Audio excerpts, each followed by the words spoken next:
Okay, so not to be drastic, but like theoretically, how would you feel about moving to Panama?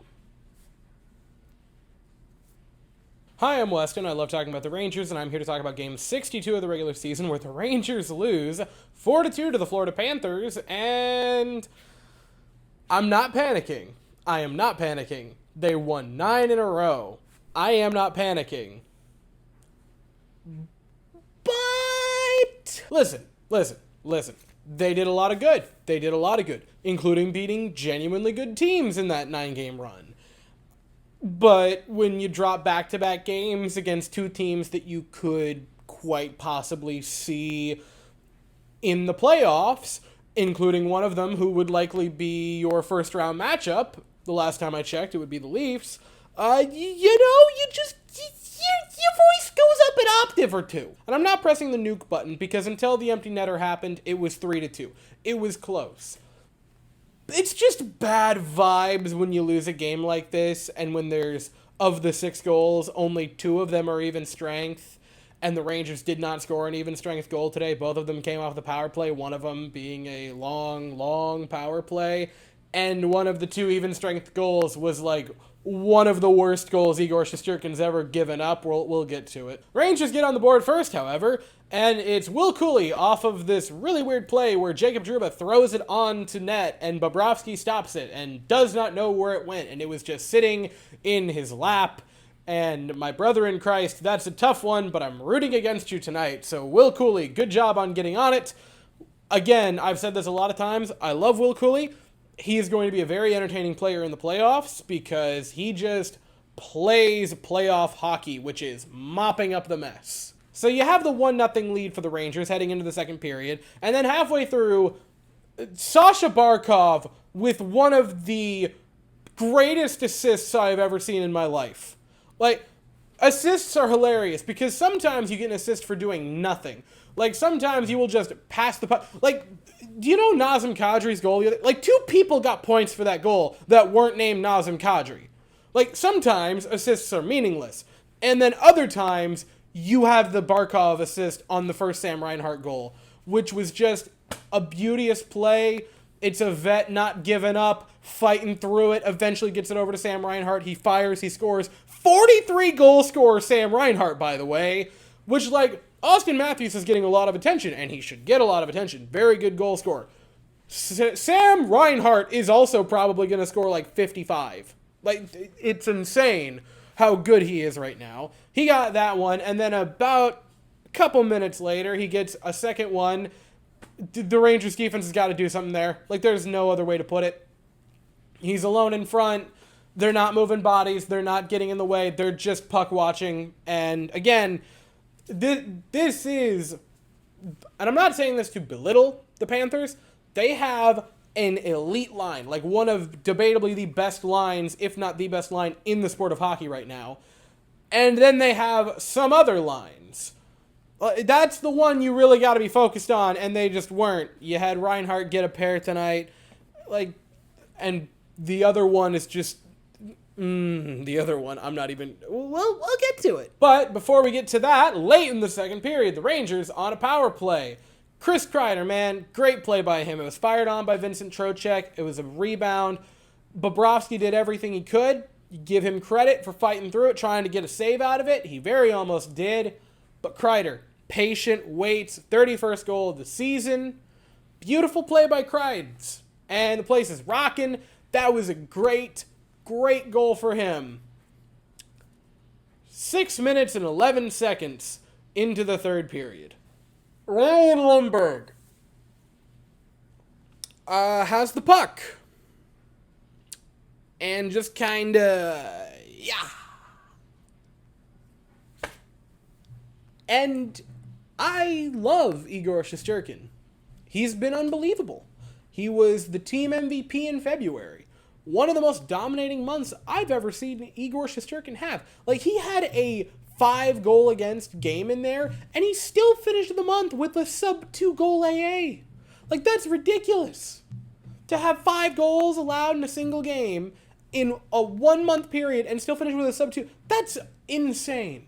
That is dominance. That is his Vezina caliber again. And then you have the Ryan Lumberg goal, which I cannot fathom how that even gets in.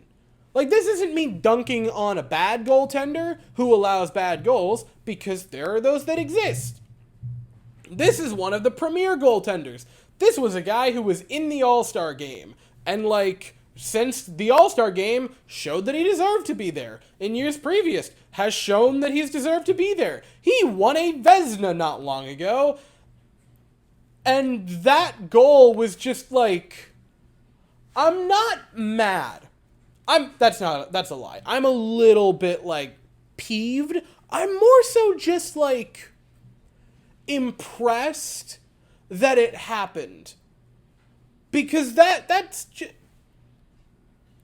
I'm not trying to, like, dunk on Igor Shesterkin, because he's great, and I think he's going to rebound from this. Honestly, that's going to be, like, he already took his game up a level this season. He already found his game again. That's going to be the other level. That's going to be like the Fast and Furious 9th gear off, basically in the passenger seat. Because, holy Lord, that was one of the worst goals I've ever watched. And then you had Anton Lundell on his knees, a beautiful play to get the empty netter goal to seal it at 4-2. Basically, it's a 3-2 loss. The empty netter it counts. Absolutely counts. This game is a bummer for the New York Rangers because of A, the vibes, but also B, they played them very close. They debatably out-physicaled the Florida Panthers, which was really impressive to me. They out-hit them 28-19, and I know hits are not the most accurately tracked statistic, despite the fact that they're now going back to try to audit them. Blocked shots were both dead even. Each team had 16. The Panthers had one more shot than the Rangers, but if you kind of want to do some mental gymnastics... that shot was the empty netter, and I understand the mental gymnastics there are insane, but, like, bear with me. This wasn't a bad game by the Rangers. It's just incredibly unfortunate of the third goal that is going to haunt a lot of people for a very long time. And the main thing about it is a mental thing. You can deal with not getting the 2 points. The Panthers are a really, really good team.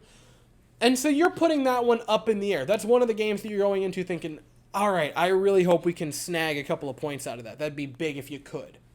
It's the way you lost being so deflating when you, by all rights, played a very solid game against them that stings the most. And now they get to ready up because they have basically the entire week off. They don't play again until Saturday, and they take on the St. Louis Blues, which, on the bright side... getting a team that's coming in at, like, dead 500, a little bit below. I think they're 4-5-1 over the past 10, so you will have that. I would assume they'll have Binnington. You'll get Shesterkin, who's going to have plenty of time to rest. And in between the two, you're going to have the trade deadline. So that's probably going to be the debut for anyone you go out and trade for. I am assuming that the Rangers are going to make some kind of a move because, by all rights... this is the season, and I know the past 2 seasons have been that, like, well, you got to go all in. Last season was, like, the hard all in. You have been gifted a season where I think a lot of people kind of thought this was going to be a step back for the Rangers, which sounds crazy because they finished, like, 3rd in the division last year. So saying, oh, it's going to be a step back is pretty bold, but, like, I was hoping they'd make the wild card, and they very, very might well win the Metro, and, like... the Panthers are still on top, and they deserve to be, but winning the Eastern Conference, like, in terms of points, is not out of the question for them. Panarin's playing at an unbelievable level. You have Kreider playing at an unbelievable level, where he's been bad recently, and he's still at 31 goals. You have Lafreniere, who's finally breaking out of his shell. Like, this is a season, and you're getting now, as of late, elite goaltending out of Igor Shesterkin. This is a season where you're thinking, okay, this should probably be a push that we make to really go do something, especially following last year. So I am under the assumption that they are going to make some kind of move at the deadline, and then Saturday is going to be the debut of said move, which could be fun unless they just sit on their hands and trade for Tyler Mott again. This time, it's going to be a Tampa Bay Lightning-flavored trade. So that game will be at 7:30 Eastern on Saturday evening in Madison Square Garden against the Blues, and I'll be here afterwards to talk about it. But as for right now, that is all I have to say. So if you enjoyed the video, please consider to like and subscribe. Thank you all so very much for watching. I hope you all have an absolutely fantastic day, and as always, go Rangers.